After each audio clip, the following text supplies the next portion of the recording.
So we'll just start with the series and welcome. Thank you so much for joining. So let's start with an invocation. Because the purpose is, of course, to build our spirituality.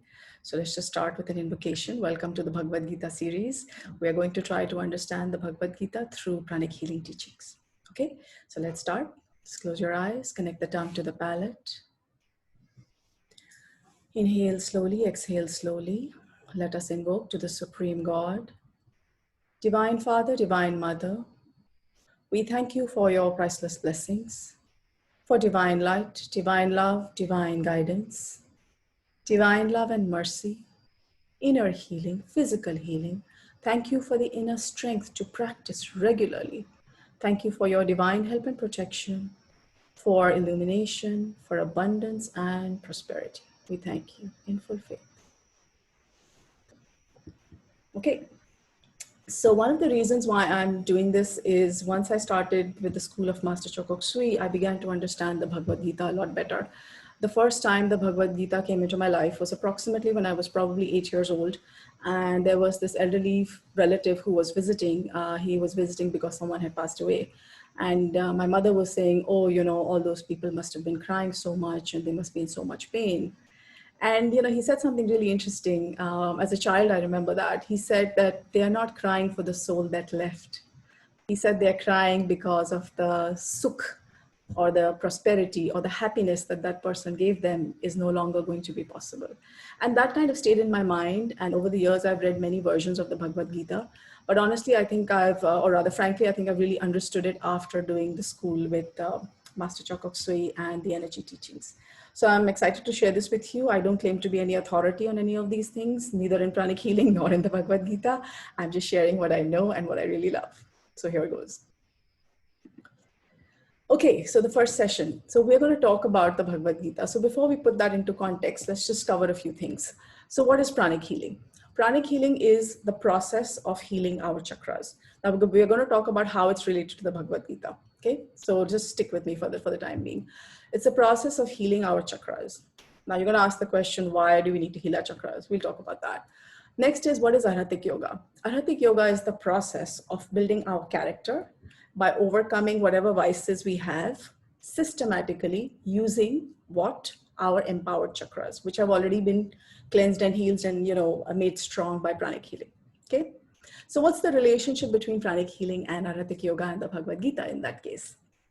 Both of them talk about, this is my understanding, of course, both of them talk about the process of building our character by overcoming the vices systematically using empowered chakras. Okay, so now you may be wondering, where are the chakras mentioned in the Bhagwad Gita? Okay, so before we get into that, why do we need to do this? Why would we need to understand how to build our character, how to overcome our vices? Like, what's the purpose of all of this, right? So we all have battles within ourselves. We all have to make many choices in life. Sometimes we are unclear, or rather many times we're unclear. Sometimes people are like, oh, you have to be practical, you can't be moral. Or sometimes people are like, you have to be moral, practicality can go for a toss. Really, we need a balance to live our life properly. So how do we resolve this? Before we do that, how we resolve this, let's also discuss why we want to do this. So when we have all this muddle in our mind or in our life and we don't know what to do and we're kind of fighting with ourselves at all times, like, okay, should I do this? No, it's going to hurt that guy. No, if I hurt that guy, but it's the right thing to do. So, we just keep going back and forth. So we want to live our life with happiness, right? Now, happiness is a quality of the incarnated soul, which is, me, Sheetal. Joy is a quality of the higher soul. So I, Sheetal, the incarnated soul, have a higher soul. Now, joy is a quality of that soul. And beyond that is something called bliss. Okay, so when we do the invocation, also we talk about these three different levels. They are different, and as we grow in spirituality, we're able to reach them one by one. So more about that in a little while. So how do we do this, right? I mean, you're like, okay, all this is fine, but how do I do this? How do I go about doing this? How we do this is that we use the manual for life. Now, what is the manual for life? So there is a concept in Pranic Healing, which is called inner reflection. And it is one simple tool. And it is also there as part of the first shloka of the Bhagavad Gita. Okay, so let's talk about that. Now, before we get into that, let's also understand who is asking this question. So if you remember the context of the Bhagavad Gita, the blind king Dhritarashtra is asking his charioteer Sanjay, what did they do? Let's talk about that. Who is asking? The blind king Dhritarashtra. Who is involved? The 100 Kauravas and the 5 Pandavas, right? So remember earlier we talked about the chakras. So the 5 Pandavas actually represent our chakras, the lower chakras, throat and below. Okay, and the 100 Kauravas represent the multiple vices that most of us have at some point or the other. Okay, now how we're going to overcome this, we'll talk about that. In the meantime, so their father, 100 Kauravas' father is Dhritarashtra, who is a blind king. He is also referred to as the blind mind. Okay, this is all drawn from God Talks with Arjuna by Paramhamsa Yogananada. And Pandu is the father of the Pandavas, and he is known to have pure intelligence. Okay, so what? Okay, so what? So the grandmother of the Kauravas is a lady by the name of Ambika, who also represents something called perception without clear discernment. So it's like, one who can see but cannot discern. And the 5 Pandavas, their grandmother was a lady by the name of Ambalika, who had perception, which is the ability to see with a clear discernment. So perception and discernment, these are the 2 things to keep in mind here. And the father was Vichitraveer, grandfather was Vichitraveer, so where does the Bhagavad Gita take place? Okay, so from a geographical point of view, I put in a map of India and you can see, the various kingdoms mentioned. But from the esoteric point of view, which is what we are discussing here, the pranic healing point of view, the spirituality point of view, Dharma Kshetra and Kurukshetra, these are the 2 things. So the shloka starts off with Dharma Kshetre, Kurukshetre, okay? They are the same place in the beginning.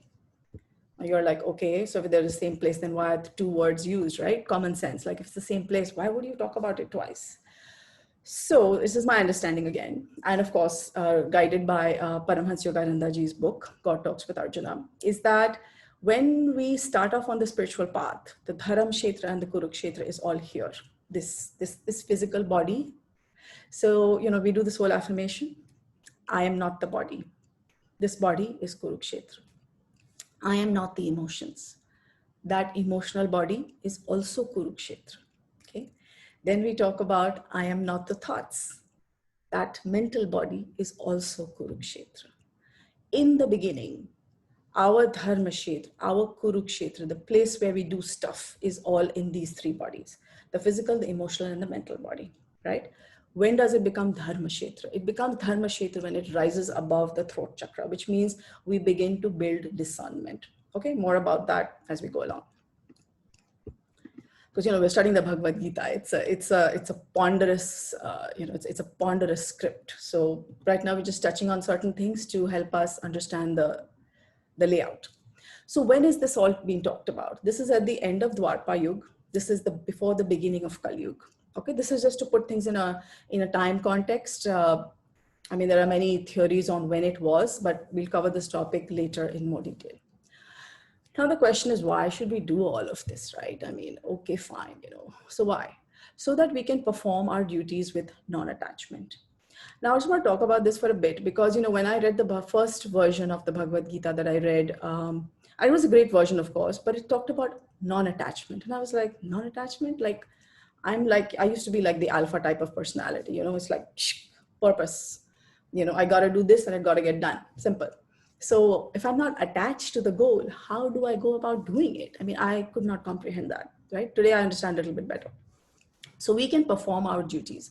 Sometimes we don't know what our duties are. And sometimes we don't know what attachment or non-attachment is. So we're going to figure out some of those things so that we can do our work without getting attached, so that we can enjoy what we call the joy of life. Okay, so we'll talk about that. And we do all of this while maintaining the Krishna consciousness, which is the Buddhic consciousness, which is the God consciousness within us. Okay, so Dharma Kshetre, Kurukshetra, that's where we are. How do we do all of this? By renouncing the lack of knowledge. How do we do that? By awareness. How do we do that? By something called inner reflection. Okay, so this whole series is going to be about how to practice inner reflection and how the Bhagavad Gita is a manual for that. Okay, moving on. So so before I go on to this, I'm going to talk about the words of the first shloka. Dharma Kshetre, in the sacred field, the holy plain of righteous battle. In Kurukshetra, which is the bodily activity, this is the field of action. This is where the physical, emotional, mental all happen here. Our thoughts, our emotions all happen here. This is Kurukshetra, the body. The three vehicles are, when we say three vehicles, we're talking about the physical body, the emotional body, and the mental body. For those of us who are not familiar with bodies, we are talking about our thoughts, our emotions, and our physical body. Okay? Samaveta. Samaveta means assembled. Assembled where? In one place. They are all in one place. Who? And to do what? Yuyutsavaha, desirous to fight. Who is going to fight whom? Mamakam, my offspring, the Kauravas. The 100 Kauravas with names like Duryodhan, Dushasan, they are the vices. Okay, so when we talk about Dushasan, which if you translate from Hindi, it just basically means bad administration, right? We'll talk about Duryodhan in a little bit more detail later. Pandavascheva, the offspring of Pandu. Now, if you go back, if you remember that the offspring of Pandu are basically pure intelligence. So our chakras have pure intelligence. And these are the chakras, the 5 chakras that are going to help us to overcome the 100 vices of the Kauravas. Of course, in Pranic Healing, we talk about many more chakras, but right now we're going to stick to the 5 chakras because we're talking about the Bhagavad Gita. Kim Kurvata, what did they do? O Sanjaya. This is what he asks. So the blind king Dhritarashtra asks, Dharma Kshetre, Kurukshetre, Samaveta, Yuyutsavaha, Mama Kim Pandavascheva, Kim Kurvata, O Sanjaya. Who is Sanjay? Sanjay is his charioteer. Sanjay is the impartial introspection. What does this mean? This means that when we start to think, when we go through our day and we just start to think, what did I do today? Could I have done it differently? That is impartial introspection. And that is what the blind mind, the blind king Dhritarashtra is asking his impartial introspection. What did they do? Who? The Kauravas and the Pandavas. Okay. So God, through Krishna, the soul, talks to Arjuna. Now, who is Arjuna? Arjuna is the seeker. He's the person who's asking all these questions in the Bhagavad Gita. Each night, now the night thing has been brought in by us, ask your impartial introspection, whose name is Sanjay, to reveal to your blind sense mind. Dhritarashtra, the blind king, was very attached to the kingdom. And that is one of the reasons his lack of justice is what gave rise to the Mahabharata, right? If he had meted out justice properly, then there would be no Mahabharata, correct? So what we're trying to do is to control our blind sense mind, our mind, which takes us in all kinds of directions. We're asking, the blind mind is asking the introspection, what did they do? Who? My 5 chakras, my 5 Pandavas that are in me, that are handling my body, what did they do with the Kauravas, which are also my 100 vices? Okay? Okay. So why the Bhagavad Gita? Now, the Bhagavad Gita is basically about the love aspect of the avatar Krishna. Krishna is an avatar of Vishnu. Vishnu is representative of the love aspect of God. So according to Master Choa, there are 3 aspects of God: light, love, and power. Okay, so light is basically guidance, intelligence. Love is love as we know it, and power. Power comes from knowing, having purpose and having a movement in a certain direction. Okay, now Krishna is the love aspect, which means Krishna comes to take care of the planet or take care of things when things start to go off. Through the higher soul, he's talking to the incarnated soul, who is Arjuna, asking him to tell his blind mind, what did they do? Okay, who? The 5 Pandavas and the 100 Kauravas. Okay, so this was basically the introduction to the first shloka of the Bhagavad Gita, which I think in a lot of ways helps us to practice inner reflection. We will be talking about the various stories in the Bhagavad Gita, in the Mahabharata, to help us to learn how we go about doing all of this. Okay. Now, one of the things that I also want to talk about is sometimes people are wondering, it's like, really? Like, I have all these vices? Are you serious? So that's not for me to say, okay? That's for us to introspect. Which ones do we have? And our 5 chakras, who are the Pandavas, are responsible to help us to do this. The chakras are also born off of devas. So the devas are actually the ones that help the Pandavas to be born. So what does that mean?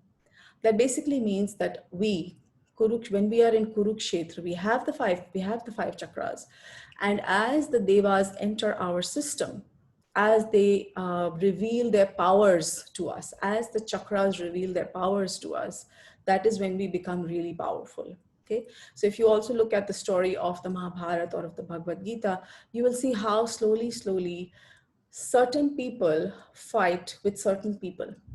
Okay, now you may be wondering, like, why is it that only those people can fight with those people? Why doesn't everybody fight with everybody?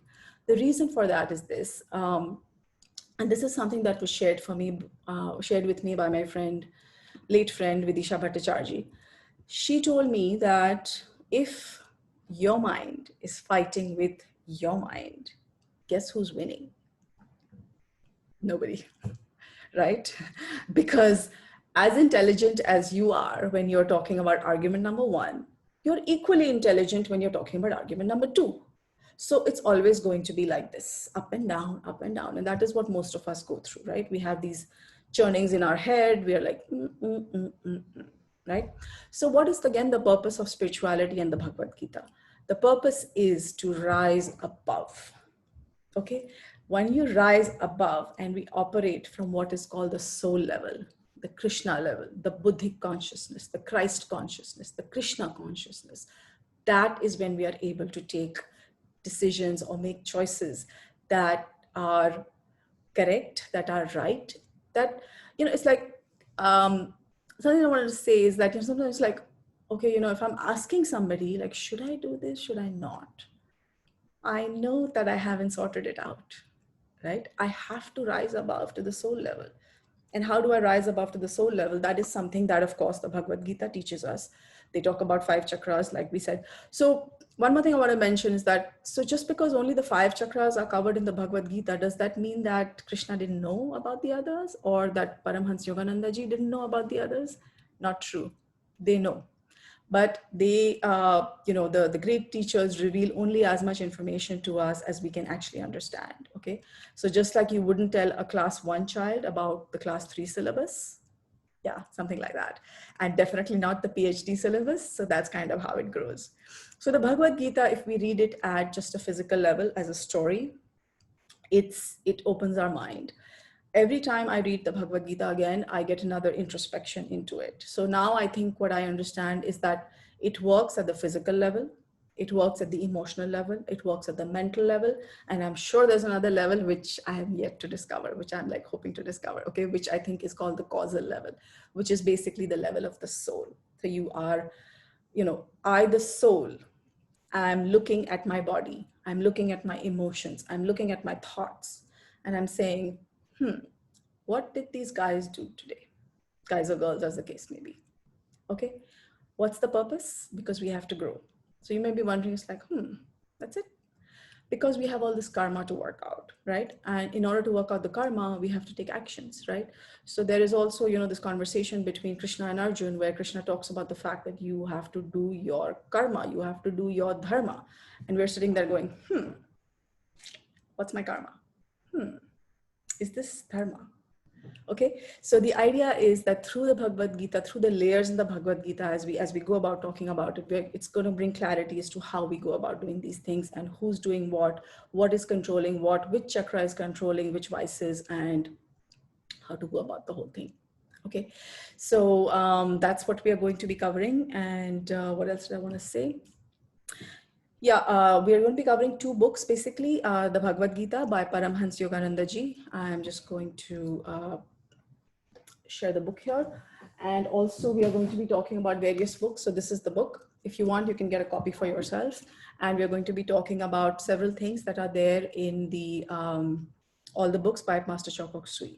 So since we are going to be talking at the energy level, we are going to be talking about the energy of the chakras and how the energy of the chakras gradually overcomes the Kauravas, the 100 Kauravas. And once the 100 Kauravas are overcome, the Pandavas or the chakras have done their job, and then they can move on to the next level of development. Okay?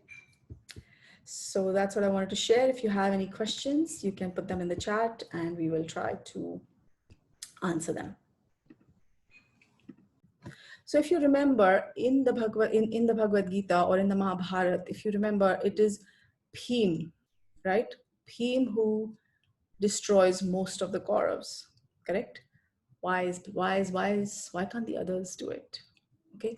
Now Bhim, I'm letting in on a secret, which is going to come a few sessions later, but Bhim represents also the heart aspect. So what that basically means is that it is the heart aspect in the Bhagavad Gita that overcomes the 100 vices.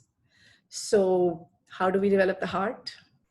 By doing twin hearts meditation. Master Choa has, so the Bhagavad Gita talks about a lot of teachings, and Master Choa's techniques talk about a lot of how to do it. Okay. So as a child, like I said, I was first introduced to Bhagavad Gita when I was approximately 8 or 9 years old, and now I'm, I think, 48 years old. So during this time period, what I've really understood is that one needs to understand how to do it, right? Sometimes you're like, don't think negatively, and you're like, how do I not think negatively? This guy is bugging me, like, hello. Or, this guy is irritating me, or whatever it is, right? So you're like, how do I not do it? So there are techniques in pranic healing to help us with the hows. And that's what we're going to be focusing on. And I hope you enjoy it. So this is something that started off with me just making notes on the Bhagwad Gita and the parallels with pranic healing. Also, if you read God Talks with Arjuna, there's a lot of biological detail also given in the Bhagwad Gita, in the series, in the book itself. So there's a lot to learn from there, from the healing point of view. Also, for those of us who want to be healers and want to be good healers, there is a lot of information in the Bhagwad Gita, God Talks with Arjuna by Paramhamsa Yogananada. And the way I got directed to this is basically that, recommended readings in our basic pranic healing book is Autobiography of a Yogi by Paramhamsa Yogananada. And then when I was teaching and I started teaching, my friend Dipali Shah, she mentioned that there is a Bhagwad Gita by Paramhamsa, and I asked for it, and that's how it all started. So thank you, everyone. I will be back soon.